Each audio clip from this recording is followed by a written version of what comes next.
Okay, good afternoon. I hope you are charged enough to listen to our today's young leader. I wish each one of you a very lovely and beautiful day and welcome you all to the IIEBM's induction program of 22nd batch Ignite 2021. I am Professor Neeraj Kumar Sathone from placement team IIEBM, your host for the session. The session will be of an hour and 15 minutes, where first 1 hour will be a knowledge sharing and rest 15 minutes will be question and answer. You can type your questions in the chat box, which will be addressed at the end of the session. It's not about ideas, but it's about making ideas happen. And who else can explain it better than our today's guest, Mr. Ankit Goel sir? He will talk on skills a student need to have a long-term career in real estate sector. So let me introduce Mr. Ankit sir. He is a director at Goel Ganga. Sir is working in real estate industry since last 7 years and achieved multiple objectives such as project deliveries, implementing various systems in office, achieving higher output ratios from employees, delivered 9,50,000 square feet in past 7 years of tenure and going to hand over 1.15 million square feet in the next 3 years. Ankit sir have also achieved an award for having 50% conversion ratio in sales at one of his projects. Sir have first experience in real estate field started with the field of sales and marketing and now working as a MD in Goel Ganga. Sir have completed his education from Symbiosis Institute of Computer Studies and Research. Sir took a formal training in music from Point Blank, London, UK. Thus, away from work, he moonlight as a musician and a DJ. He loved brainstorming and interesting conversations. Born and brought up in Pune and breathed this city for the last 29 years. Completed his schooling and higher education both in Pune itself. He is on a mission. I will repeat, he is on a mission to provide happy homes for generations of today and the ones yet to come. On the personal note, he has never cared for schooling much, but he has always learned to educate himself with knowledge that is relevant to the ways of life and everything in it. So now over to you, Ankit sir. Please continue. Thank you for the warm welcome, Professor Neeraj Kumar. Hi, everybody. I am Ankit Goel. I am a member of the Goel Ganga Legacy of Pune. As Professor Neeraj Kumar said, I am a developer by day and a musician by night. I am on a mission to provide happy homes to people of the today and the generations yet to come by improving the ways real estate is done in this city and in the country. I look for ways to simplify complications in this industry that any customer faces. And yes, once the sun sets, once I'm satisfied with the day's work, I get on my computer to explore the world of electronic music. So I'll give you a short history about how I got into real estate. So as you know that I love music, at the age of 21 and 22, when I completed my graduation, I, uh, I did not want to work. I did not want to join real estate. It being a family business, I thought I want to do something different and I want to achieve something out on my own. So, parents being parents, Indian parents, my dad said, no, like you have to join the family business and there's no alternative. So I had a fight with him one day and I told him that I don't want to do this and I don't want to join the family business. I don't want to do real estate. So he gave me a year's time and he said, okay, no problem, Ankit. You take 1 year and you do what you want in life. And we'll meet after a year and we'll reevaluate and we'll discuss what you have managed to do in the past 1 year. And as 1 year, the deadline was coming closer, I started to realize that I am not enjoying this the way I wanted to enjoy this because my expectations from music were very different. And for my expectations to be met, it will probably take me 15-20 years of working hard to reach that point. So at that point, I decided I think I can do both. So I think I should join business because I can contribute a lot to it. So, if I would summarize, I did not want to work first. I wanted to be a musician and I wanted to make people happy and make them dance with my music. But eventually, I joined the business in the year of 2014. So I would like to congratulate each one of you making it this far. Although life is just going to begin for you when you graduate out of your college. And I hope most of you will end up taking real estate as their final choice for their career. India is the most attractive country in the world today when it comes to investments. In the next 70 to 80 years, India is going to be the leading country in the world. India is going to replace USA and China as the world's center, and India will become the business hub of this world. Our population is one of the smartest on this planet, which obviously means we are going to need to do a lot of work on real estate. So we need more enthusiasts and people who are passionate to be a part of the real estate sector. There are so many opportunities in real estate today. It's hardly impossible for even a young 18-year-old to say that I am not getting a chance to do something in real estate. And because there are so many opportunities and ways that you could do real estate, I would like you to divide today's real estate market into two parts when choosing what catches your interest to work towards. One side is the part where you want to be involved with the land and the important legal and licensing work that goes with it. And the other side is where you want to be involved in regards to the end user, that is the sales part and the product designing. I would say anything in the middle doesn't excite me personally. I feel the action is happening on the either two sides that I have divided for you. And this is where one gets authority and the chance to shape real estate's future. I'm not implying that the other sides need to be ignored. One must acquire knowledge of each and every nut bolt that makes this industry work. But you cannot be all over the place thinking and making decisions, getting involved in every little things that involve a real estate business. Find what interests you and make that your tool to achieve your missions and goals. And keep a close circle of associates that specialize in the work that you cannot.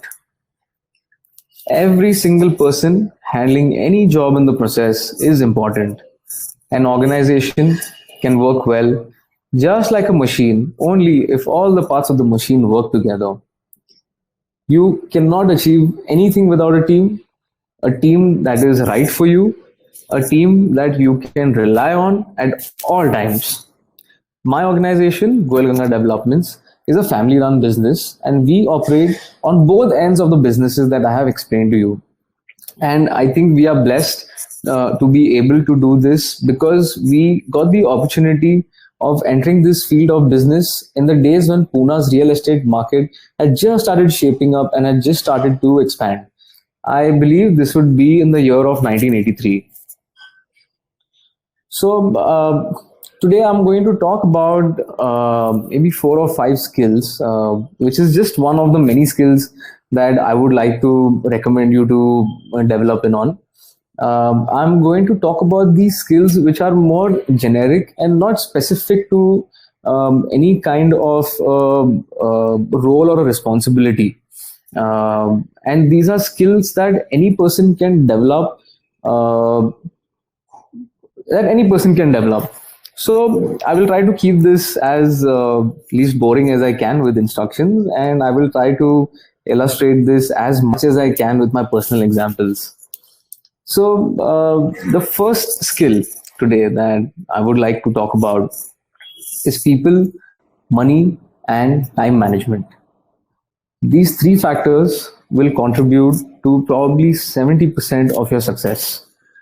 When I joined the business, I was so keen on being successful because, as I mentioned earlier, that I had already felt somewhere a little failure in that 1 year of doing music. That now I need to succeed, I need to achieve things. I am 22 years old, I need to conquer the world. And I was so hell bent on being successful that I ignored people thinking I could do it all on my own. And I was so convinced about my thinking being right that I would avoid people who would disagree with me. By doing this, I slowly realized that people were moving away from me, people were shying away from talking to me, and people were less open to listening to my ideas. My ideas were not bad, my ideas were definitely good, but what I did not do right was get people to agree with me in the right way. I had not created a value of me in their life yet, and because I could not create that value in their life, it did not convince them to believe in my ideas. Everyone wants to be valued, everyone wants to have a voice of their own. So it's important you value their words, and this way they will value yours. This is the power of relationships. But the more important fact which I want to share about relationships is that once I started building my relationships, I saw my success going up. I felt like I lost a lot of load on my shoulders. I had people I could rely on. By building relationships, I got so many critical reviews and genuine critical reviews that I started developing a skill in understanding what people really want. And if you want to sell real estate, or let it be any product, you want to sell anything, you have to know how people think, because people buy. Businesses run on people. People are the most volatile asset in your career. Please note, I'm saying people are the most volatile asset in your career. People are driven by emotions, and emotions are like water. It can take any shape it wants depending on the vessel or the situation it is put in. People buy, people sell. There are no people, there is no business. If you want to achieve your goals, keep your people close and know which people not to keep close. Because of the right people around me, I am showered with opportunities to make my mission a reality. My last few years of building relationships helped me so much during the COVID period. I'm just going to get a little deeper into this. Last year, when the pandemic hit, it was a situation during the lockdown where, forget a good businessman, even the governments were not being able to decide, like, how do we run the country, how do we run the business, how do we run the economy. Everybody was really, really confused. And on one of the afternoons after lunch, I called up a few of my friends, a few people who are in the real estate sector, and I just asked them like what they have been up to. And with the discussions that we had, I realized that every single person out there was looking for some kind of support, because everybody was lost. Everybody. I want to emphasize how tough this season was for every business out there, because lives were dependent on them. No work means no money, and no money means no food to eat for all the workers who are working on a daily wage. People like us are blessed with a lot of comfort, but we are only a certain percentage of the entire population. Did you know that 68% of the population of India is living below poverty line? And that poverty line is rupees 120 per day as earning. And this has to be divided between the rest of the family. Out of this 68%, 30% of the population is living below 60 rupees a day earning. It was at this time I decided I'm going to take things in my hand, and I'm going to take the lead and help people in whatever way I could by collaborating and doing business together with them. I am blessed with excellent sales management, and I took upon a few opportunities to help my network by helping them sell their inventory. By selling their inventory, we managed to create a cash flow that helped many people survive in the process. It was as simple as creating a value for investors and for buyers, which because of which people released the money they had been holding in their banks to other businesses such as me. And when I offered them a flat and I took the money was utilized to pay off the vendors, which the vendors would pay off their laborers and their material and etc.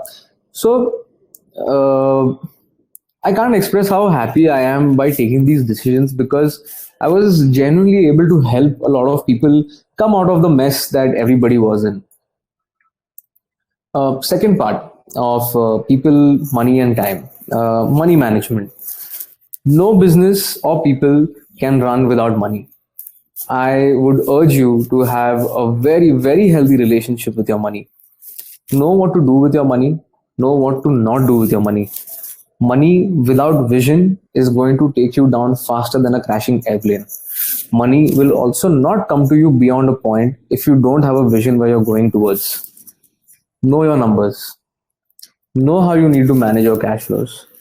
The only thing that keeps a business active like an athlete is efficient management of cash flows. As the word suggests, cash flows. Cash must flow. If it doesn't flow, it will stagnate. And if it stagnates, it will become dirty. And then you know what follows through. One of my personal examples would be again related to the last year lockdown, when this is more on the personal side than the professional side. Do remember, money management is equally important in your personal life as much as it is important in your professional life. So, last year during the lockdown, I had some amounts saved up in my savings account, and just like everybody else, I was also confused. Like, we don't know what's going to happen with the COVID period, when our business is going to open. So I started saving that amount, and uh, I decided to hold on to it just in case the situation gets really bad and I need some money at my disposal. But in this process, what started happening was that my money started stagnating, and it started sitting in the account and it wasn't moving. I want you to think of this process as money needs to work out. My money started becoming lazy because it was sitting in my account. Because, and when you don't work out, you become unhealthy. So that's exactly what started happening with my money. Due to some motivation, I explored some investment opportunities, and believe me, in 3 months, I started seeing my numbers doubling up. I was happy, but I was also enlightened about the importance of moving money around. My savings today, put into someone else's business, which is the stock market, created an income for many people. And when those people earned, they bought services from me or another business. Let it be whether it is buying tea, or it is buying biscuits, or it is furniture for your house, or whether it is jewelry for your wife or your parents, or even if it is buying a whole house. Only when money moved, businesses moved. And that is when people prospered. Coming back to numbers and money management, your business cannot succeed if you don't know if you're making a profit or are you making a loss. Are you even breaking even? Are you making double the profits than you had expected? Are your suppliers getting paid on time? Are your vendors getting paid on time? Are your salaries being credited? Is your GST filing happening properly? Are you ensuring that your taxes are being calculated right and there's no extra money that is going out? Are you ensuring that recovery is happening on time from your clients? So just take one example from the points that I have mentioned and think about the profit part. If you don't know how much profit you're making, how will you know where to reinvest and grow your business? How will you know when to invest that money? And etc., etc., everything that's attached to that. So make sure you keep a very, very close eye to this department. Finance management is a key tool that you need to be good at. And it can be learned with the help of um studies. You can join classes, maybe you can sit with your CA every day. There's endless ways. Speak to your friends who are doing maybe a different business or maybe in the same field of business. Understand what are they doing with their money management, what kind of problems are they facing. Um, when when you speak and when you talk, you'll learn and you'll grow. A pro tip that I can share you is that your money will work better for you if you have great relations with people. Relationships and money go hand in hand quite a lot, I feel. I personally took some finance management classes and had superb insights and learnings. That these insights were so deep that I realized it's not just me who needs to know finance management. Even if it is my receptionist or my driver or any person in the entire hierarchy of the team, they need to have finance management and knowledge of how to save, where to spend, where not to spend, etc. I'll give you an example. Imagine you need to send a letter from your office to the bank, which is say maybe 15 minutes or 5 kilometers away from your office. And when you need to send this check or whatever you need to send to the bank, you're probably going to use a driver, you're going to use a vehicle, and you are going to use petrol to run that vehicle. Say it takes you 200 rupees for one way of that, for that one letter that needs to be sent. Now imagine 15 minutes later, to the same location, to the same on the same road, there is a vendor's office, and maybe something needs to be sent over there.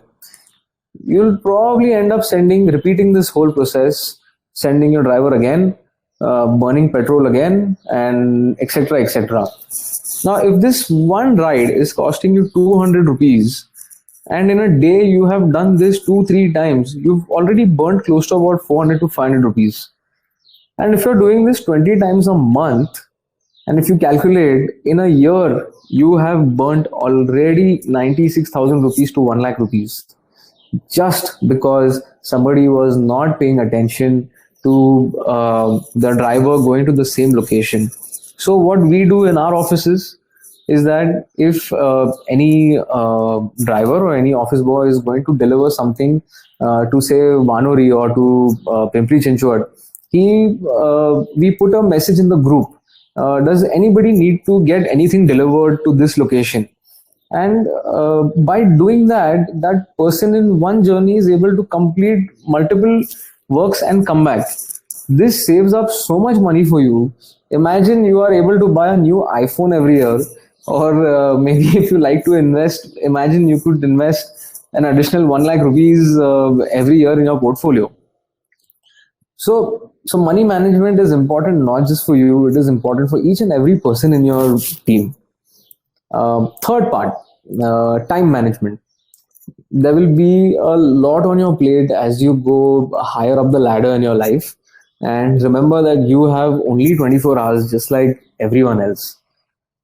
Choose what's important for you to work on and learn to focus. I'm repeating, learn to focus only and only on those things which are important to you. And try to spend 70 to 80% of your time working on those things. Delegate rest of the work, which will save you the time to focus on things that are important for you. The remaining time you can spend on other departments. The remaining 20% time you can spend on departments where you need to routinely monitor, on a weekly basis or a monthly basis or a quarterly basis. However you structure your organization to be.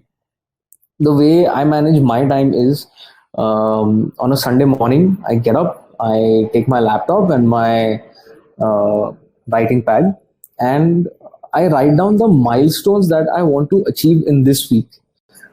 First, I write down what is important in my personal life and for my personal time.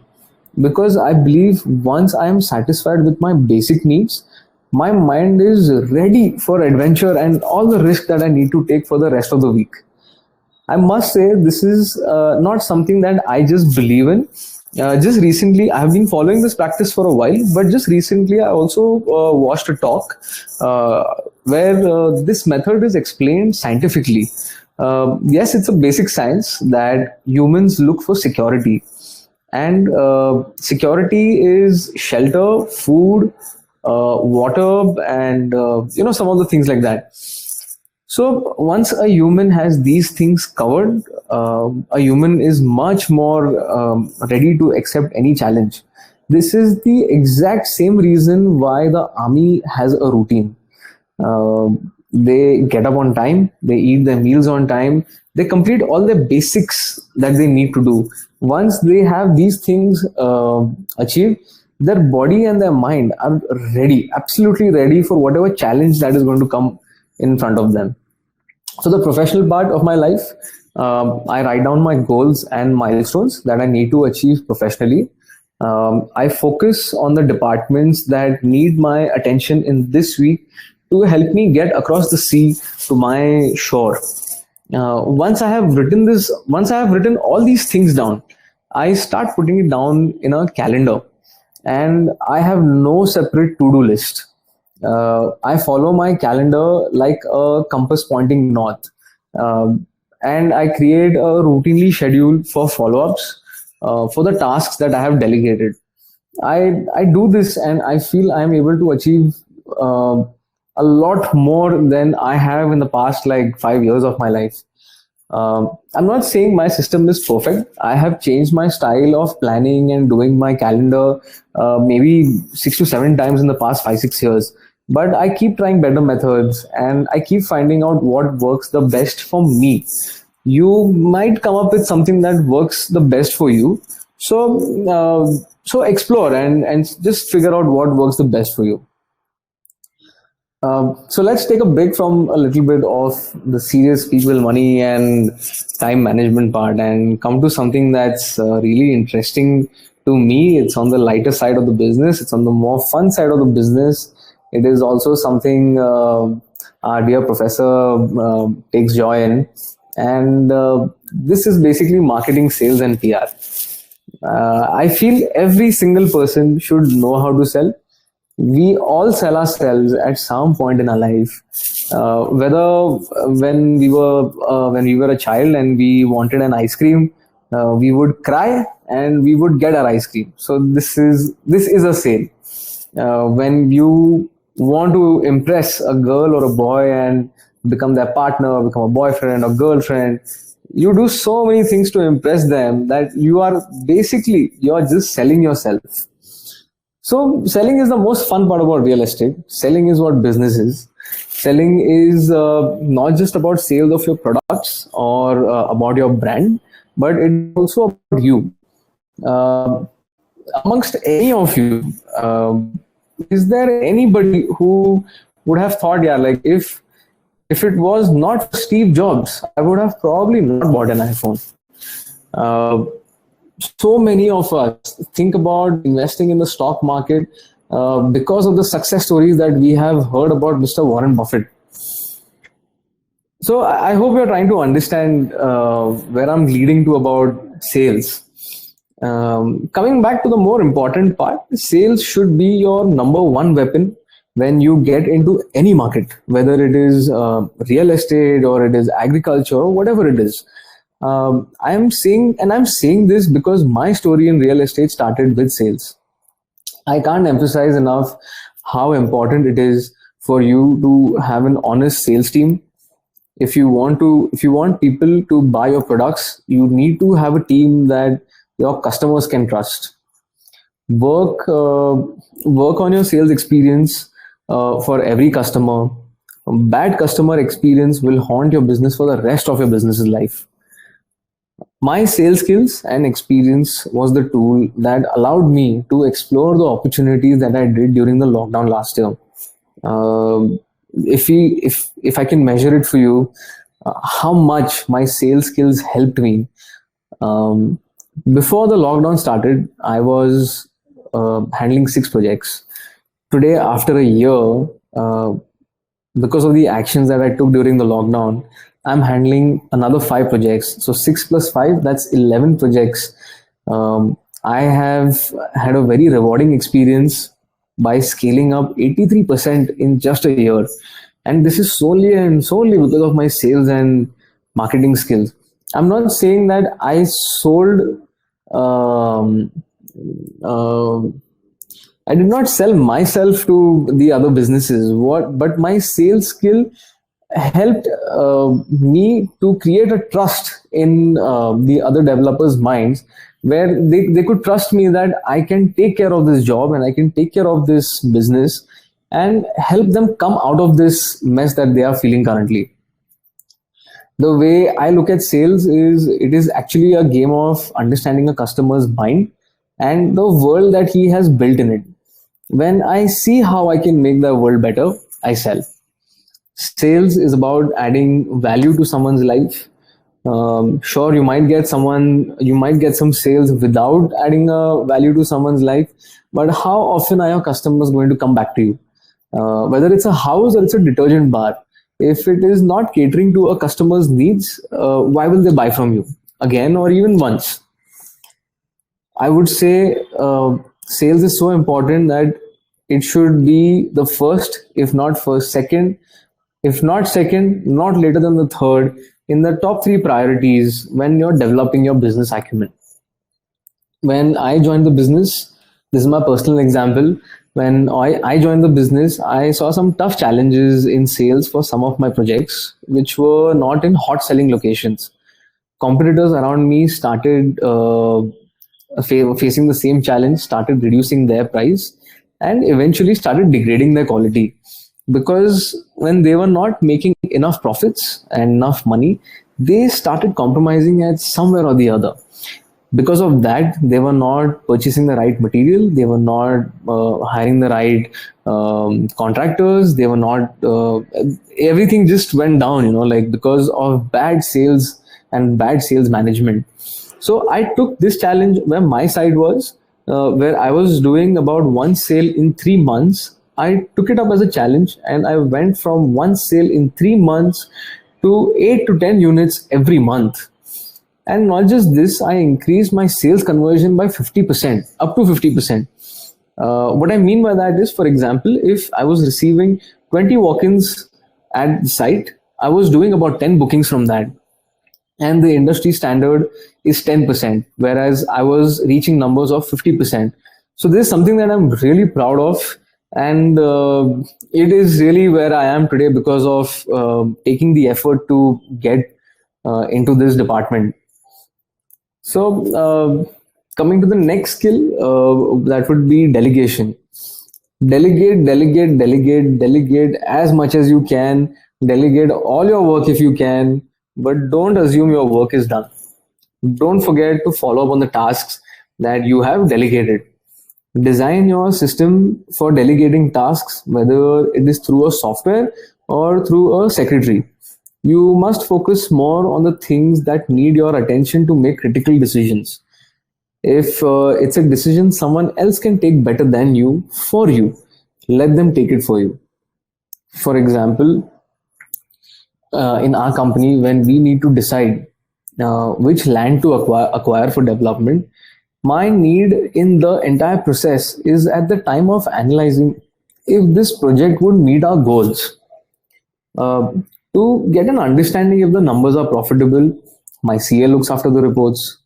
The reports are created by a team of project designers and the engineers that submit their costings and how much is the whole project going to cost, what are the challenges, etc. etc. So, can you see how the best suited people for the respective job are being aligned by a simple act of delegation? I eventually need to critically then evaluate the reports and observations of the rest of the team at the time of making a final decision in terms of whether it is helping us reach our goals. My personal life, I have delegated a lot of work to my secretary, where I tell her which books she has to buy for me that I want to read. I have delegated what kind of a juice or what kind of a different kind of water, whether it is hot water, or it is salt water, or it is lime water. What kind of water has to come to me, when it has to come to me. All of these works have been delegated. By delegating almost everything to my team members, I find newer ways of doing businesses through their genius minds. And more importantly, I can focus on going out and bringing the opportunities for the organization. It's easy to get distracted and think that we are achieving a lot by keeping ourselves busy, doing every little task, doing it to the perfection. And then we say, but the way I can do it, he cannot do it as perfectly as I can. Uh, I must say that this is uh, not one of the best ways to. This is not one of the best ways to go about your business. Nothing is perfect. It's just how you like it as an individual. Someone somewhere is doing the same thing you're doing better than you. Let go of trying to be right. Give your team a chance to succeed with you. Give them a chance to fail, and take and support them when they fail. And let the experts take the responsibility of doing things they are better at than you. In fact, because our team is so huge, we have actually developed a tool on Google Sheets to delegate tasks to any authoritative person in the company through a Google form, which can be opened even on a mobile phone. And every member who has been assigned with tasks gets a daily reminder on their email ID. And there itself in the mail, they can update what they have completed. And from there, it gets updated in my Google Sheets directly. This is how important it was for me to delegate. And these are the steps that I have taken. Uh, and lastly, I'm going to talk about something which I don't know if it is a skill or it is more of an attitude. But I want you to remember this point very categorically, because this is the only tool that will help you achieve freedom and success, whether it is in a business or it is just as being a human being. Most of us have the ambition of being someone big, but unfortunately, in as we have grown up, we have built lot of roadblocks in our mind when it comes to success. Sometimes our mind suggests that has suggests because we have adapted from somewhere that, oh, if I become too big or if I become too successful, my life will become tough and life will become very busy and I'll not be able to enjoy. Or you might have heard from somewhere in your family or your friends or maybe the TV, where they say life is not easy. Oh, business is tough. And most commonly said line in our Indian history of families, money doesn't grow on trees. These beliefs create your reality. I'll give you an example. You say you want to get rich, life will give you opportunities. And believe me, if you say you want something, life will give it to you. So when you say you want to get rich, life will give you opportunities and you will earn solid money. But then once you have the money, your mind will open up one of the boxes that it has information stored in from your childhood, which says, oh no, too much money is bad. uh, Earlier we said your beliefs in your subconscious mind create your reality. When this belief comes back, life somehow will create a situation for you where you will end up spending all of your money that you have won. So, as an entrepreneur, you must be committed to becoming rich and wealthy. There is no shame in being rich. There is no stigma, no matter what you have heard from your people or your friends about that. Because this guy has so much money, he's got so much attitude, and this and that. Trust me, it's nothing like that. And take some time out today evening to sit and think and become aware about all the negative things that you have heard about money. Take those beliefs, put it in a paper and throw it in the bin, and create positive beliefs about these same beliefs that you have heard previously. You must believe you are going to be rich. No amount of love can feed a person. No amount of love can pay your hospital bills. Money is important. Whoever says it is not is probably going to end up being broke at some point in their life. So, thus, I would like to conclude my discussion for the today. I hope it has helped you in any little way that it can. Feel free to reach out to me on ankit@goilganga.in. If there's any situation in this life that you would like to talk about, I'll be happy to help. Thank you, Ankit sir. Thank you. Really, I appreciate the way you have covered people, money, and time management. Okay, so I will take first question from chat box only.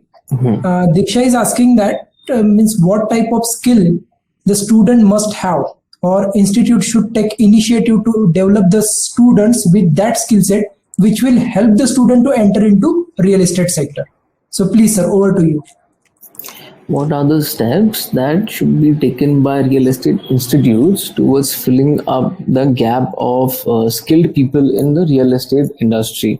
Uh, I think one of the ways that it can be done is by creating more opportunities with real estate businesses, where students can go and practically spend time on the business, and also at the same time they are given responsibilities. I think this is one of the best ways that students can start getting hands-on experience with real estate. I personally believe, like, when I got into business, there was nobody that gave me any kind of formal education. My father, my brother, nobody came to me and said, Ankit, beta, come sit here. This is how this is done. This is how this is done. Never. Everything that was done by failing again and again, again and again, failing and learning.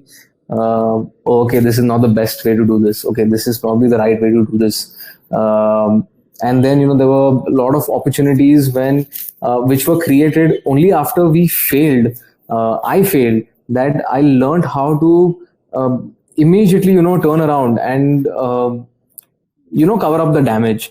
So I think one of the best ways that students can start developing their skills and deciding what they really want to focus on in the future is by actually interning with developers and people who are on ground doing the real estate business. Thank you, sir.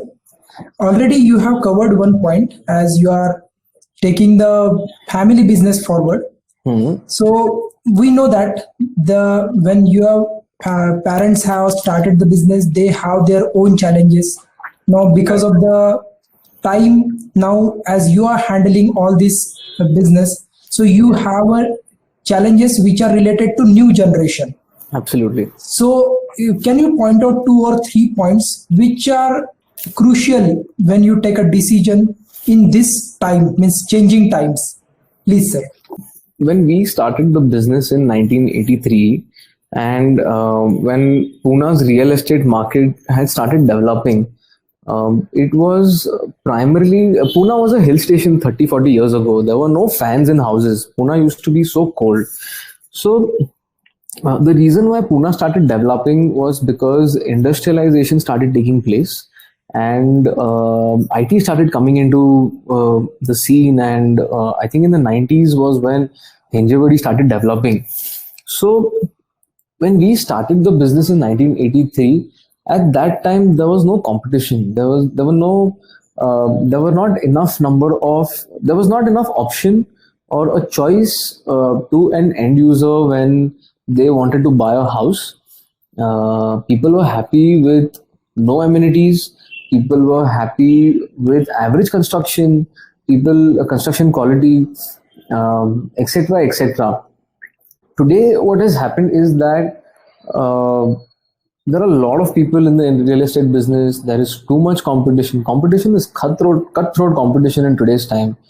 So earlier, back then, the challenge was कि यार Kharadi today is empty, it's barren.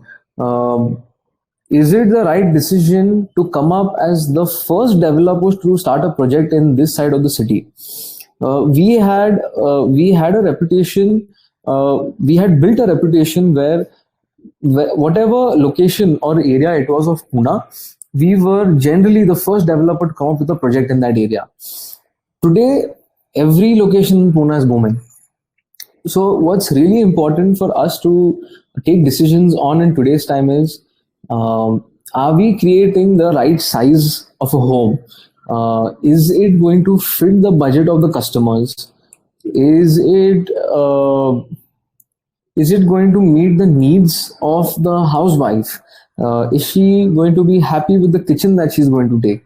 So today we have to take a lot of decisions when it comes to the designing of the house. This is one of the things. Apart from this, is there are a lot of decisions that have to be taken about competition analysis. Like you might have something really premium. Say in Korega Park, you're developing a project, and you have something that you want to develop as a premium product, and 50 meters down the road there is another developer who is making something which is 20-25% cheaper than you. So a 20-25% gap in when purchasing a home creates a huge difference. So there are a lot of decisions like these that we need to take care of when going ahead. Thank you, sir. Next question is from WhatsApp chat box. Hmm. What are your expectations from interns and the employee without experience? I would expect interns to learn and not focus on the certificate that they are going to get. Um, Most importantly, I would expect the interns to sharpen their skills. See, skills are like a pencil in your compass box or a toolbox. You should be able to pick it up and use it. I have seen because of I'm generalizing. I'm not saying that every person is like this. I'm speaking on a very heavy generalization that I have seen many of the younger generations, including me. I am also a part of this generation where we get influenced by social media. We see people with fancy cars and they are rich and they're earning money and they're spending it. They are going partying and this and that. Uh, when I started taking up responsibilities in the office, I realized how important it is to be actually good at what you do. Everything else, all the enjoyment part and all the glamour you want in your life will come only once you are really good at what you do. So my biggest expectation from any intern would be that you take all the risks that you can, fail as much as you can, and also at the same time have the courage to resolve the issues that you have created.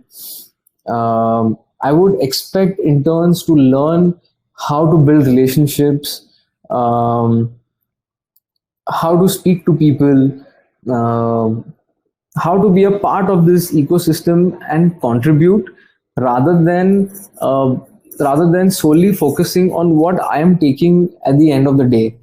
And I am saying this again on a generalization note because this is what I have personally observed. There are very few people who actually leave everything else. They'll leave all their enjoyment and focus uh, on becoming good at what they are at. Whatever you do, just be good at it. Nothing else. Make sure you're doing it with dedication. Thank you, sir. Next question is that as you have a good conversation ratio, also when you have started with 6 projects before pandemic, then added 5 in that, and now handling 11 projects. So can you share some tricks for our students? Means how you close the deals, because to take the customer up to 90% conversation is not that difficult, but to Mm. convert the customer into 100% that yes, I'm going to purchase from this builder. So can you share some 2 3 points where students should focus so that they will be a good communicator and they will crack the deals easily? Please, sir. Okay. So, very interesting subject, sales. So, the way sales should be done is whenever you're sitting across with a client, this is what I have seen most of the developers, sales teams doing. Customer will come, they'll put the brochure out in front of them and say, sir, ये हमारा elevation है, ये हमारा floor plan है, this is how our amenities will look, and this is my cost sheet. This doesn't work in today's time. Today's time, a mind needs a lot of stimulation and a lot of boost of dopamine. One example that we can relate this to is in 2010, I think 2010 or 2011, when the last study was done about the attention span of a human, we had reached an attention span of about 4 seconds, as compared to having 6 to 7, 8 seconds earlier. And a goldfish's attention span is only 3 seconds, 2 to 3 seconds. In 2016 or whatever the last study was done, we have finally managed to go below the attention span time of a goldfish. So people need a lot of stimulus in today's time, and you should be able to keep a person's attention.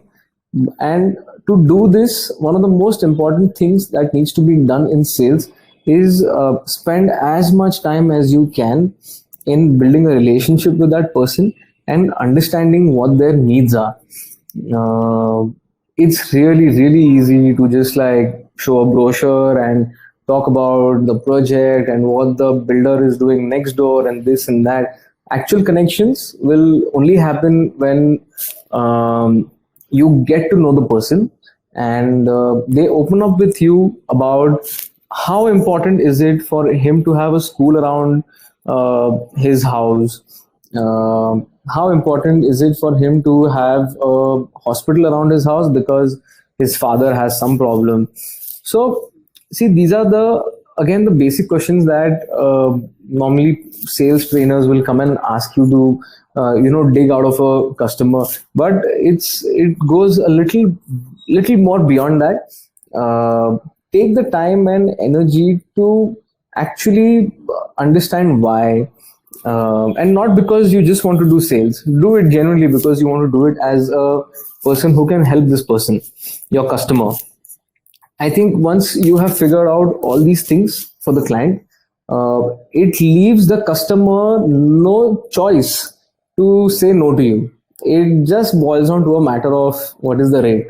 And in my observation, once you have built this relationship, it will not take you a lot of time to negotiate. Um, what normally salespeople do is they'll spend 10% building rapport and a relationship with the client, and they'll spend 90% negotiating with the client. Though it needs to be done the other way. You must spend 90% of your time getting to know the customer. And once you do this, no, it will take you only 10% of your time to close your deal. As simple as that. Great, sir. It will really help the students to crack the deals, whether they are in real estate or in any other sector. Anywhere. Sir, next question from Nidhi. She want to know that which steps to be taken at the beginning to avoid the failure if someone start his own business or any startup. Please, sir. Tough one. Because I think it really depends business to business. If I would say, let me try to elaborate this with some of the businesses that I have gotten into and those businesses that I have failed in. So we had a startup which was into logistics, and it was a technology based platform. We were going to be an aggregator where we would connect truckers and delivery men with customers who wanted to deliver material across the country. So we were like a Dunzo, but Dunzo for vendors who want to transport like cement or steel or like big items. So some of the things that I realized over there in my business where I failed was that I did not have the right team. Having the right team is extremely important. And when the team is there, they need to know the responsibilities very clearly. Like in my team, the failure that I faced was the team was so motivated that we continuously kept exceeding our targets and we kept on punching our numbers. But where we actually failed was that we managed to do all the sales, but we forgot to collect the money from people. So, people, money, time management, again, it's back to one of those three things. It's really important that you manage your money well. If you I think if you can at least focus on even just this one thing, uh, of knowing where to place your money, how to place your money, how to make it work, what time to make it work, I think this is one of the things that can help you avoid failures. Secondly, would be to have an excellent team. If you're running a business, if which requires people to be involved and it's difficult for you to set up processes, you need to have the right team.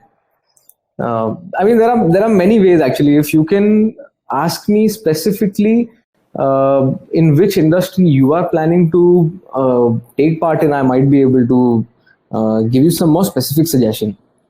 Thank you, sir. Next question is from Sham Sundar. Hmm. He's saying that means already we have covered few part of this question, that how to crack the deal, and next part is that I have examined a niche. I am trying to fit myself in, so that how can I be able to market myself in the best way possible? How he should market himself in best possible way? He's asking about that, sir. Okay. Um, Market myself in the best way. So I think what I mentioned earlier was on the point of value addition. Um, when you are in a niche, you already have an advantage. If somebody is doing something that if you are doing something that nobody else is doing, again you already have an advantage. Marketing is not tough, I would say. It's just essential for you to know who are the people that you are trying to market to, where are you going to find these people, how should you reach to them. If For example, if you want to reach out to maybe the housewives of this country, uh, television could be one of the right ways, but television is also watched by a lot of men, and you might lose out on your money that you're spending over there. So, what is a better way to reach out to the housewives of this country? It could be whether how could you do it, whether it can be through societies, because a lot of societies have MyGate access, or they have these softwares which are there at the there with the security when any guest is coming. It is very easy to approach these companies and tell them that I want to market on your platform, and automatically this will reach all the specific ladies that you want to reach out to. So I think you should know your customer well, define your demographics. What I do in real estate is I try to find out my ideal client. So if I am building a house in, say, Hinjewadi, my ideal client would be an IT professional. What are the other factors associated with this person that is going to be a potential customer of mine? I start noting these things down. Is this person from Pune? Is this person coming from Delhi? Does he have a family? If he has a family, does he have his parents and children staying with him? What kind of food does he like to eat? Does he like to go out to eat, or he likes to eat at home? Why it helps me understand my clientele better when I decide this is because when I know that most of my customers are going to have children and their parents living with them, this customer needs a 3 BHK. And if he comes to me saying that, do you have a 1 BHK? I will convince him why he needs a 3 BHK. So one of the best ways to market yourself, the first starting point would be that you define your ideal customer profile, and based on that you start designing your marketing strategy. And to design your marketing strategies, you will find a lot of people to help you. There are a lot of agencies. Go out, meet them, take their ideas, take their opinions, don't be afraid that, oh, if I have asked this guy to help me on this, I will have to sign a contract with him. Uh, Meet people, talk to people who specialize in the industry and start learning with them. But yes, the ground homework that you need to do is you need to understand who is your ideal client, so that you know who to approach, how to approach, what are the things that you need to say, what are the things that will appeal, in my case, to an IT professional. To an IT professional, which is a client of mine, he might probably get excited if I tell him there is a meeting room or there is a gaming console in the clubhouse. But if my customer is somebody who's a trader in plywood, he is not going to get excited by having a PlayStation in the clubhouse. So that's why I think it's important for you to find your ideal customer profile first. Thank you. Thank you, sir. Thank you. Sir, one question is that, as you have already covered the topic, that support the team when they fail, and also you must have a belief on the some points. Yeah. So, can you share 2 or 3 points when your team failed and you motivated them to achieve something? So, how you did that? Please, sir, over to you. Hmm. I think failures happen every day. It's sometimes it's big, sometimes it's small. Um Sometimes we go wrong. Like, so if I take an example about hiring, so um, just the way we get to know our customers so well, even when somebody is joining my team, I try to spend at least maybe 1 hour to 2 hours. Sometimes if it's a senior position, I take even 3 hours when I'm interviewing somebody, because I really need to understand if our frequencies are matching, and if this gentleman or the ma'am is a right pick for the company. So recently, in the last 1 year, I had given some of the members, which is the HR, sometimes my sales team head, sometimes even my pre-sales head. I gave them the liberty that you go ahead and you interview the client on your own, not the client, you interview the candidate on your own, and you take a decision if this person will fit your team and will help you progress. So at that point, so earlier, if I was hiring 10 people and 5 people were not fitting well, when I gave the responsibility to my team members, if 10 people are getting hired, probably only one was remaining. So there was a lot of failures there in one of these situations where hiring went wrong. But it was okay. I told them, no problem. We will resolve all this. And I stepped in. That's where I was needed. I stepped in. I helped them in whatever way I could. And we got the team back to track again. Thank you, sir. Yeah. Next question is, who are your potential customers, especially in residential sector, the young one, middle-aged, or retired people? So what is the maximum share of the people in purchasing the houses? Please, sir. I think what I have observed is the younger generations, between the age of 25 to 30. There was a time when generally, like, somebody who has a kid and wants to move out of their family home is buying a house. But in the last 2-3 years, I have seen that a lot of people within the age of 25 to 30 have started buying their first homes. Although my major clientele is between the age of 30 to 50. It comprises of IT professionals, it comprises of investors, it comprises of bankers. Really, we have a lot of customers from different sectors, from different cities, from different countries. But a major shareholder in this chart would be the IT professionals. So yeah, that's I think how my customer market is right now. Thank you, sir. We want one line suggestion from your side. This is the last question.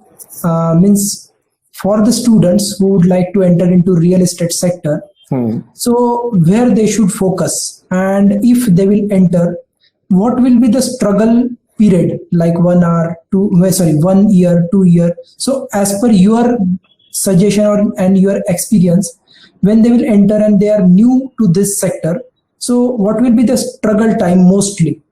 Please, sir. Uh, there's no limited or a defined struggle time, I would say. It is very important to have a abundance mindset. When you have an abundance mindset, you will realize your mind will not complain, and complaints come when there are challenges. Oh, government is doing this. Oh, my teammate is not talking to me properly. This is happening, that is happening. If you remember in the conversation earlier, I had said people are the most volatile asset in your life or in your business.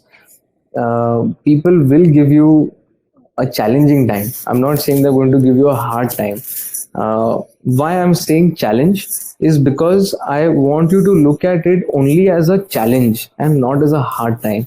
Once you can do that, you will realize that challenges are going to be with you for the rest of your life, and the tougher the challenges get, it means the better you're becoming. If there is a struggle in the words that you have asked me, and you resolve that struggle, and that is the only struggle that you have to face throughout the rest of your life, are you doing anything bigger where you are experiencing newer challenges, or are you stagnated in that little pond where you have completed that struggle and you are happy and you're done?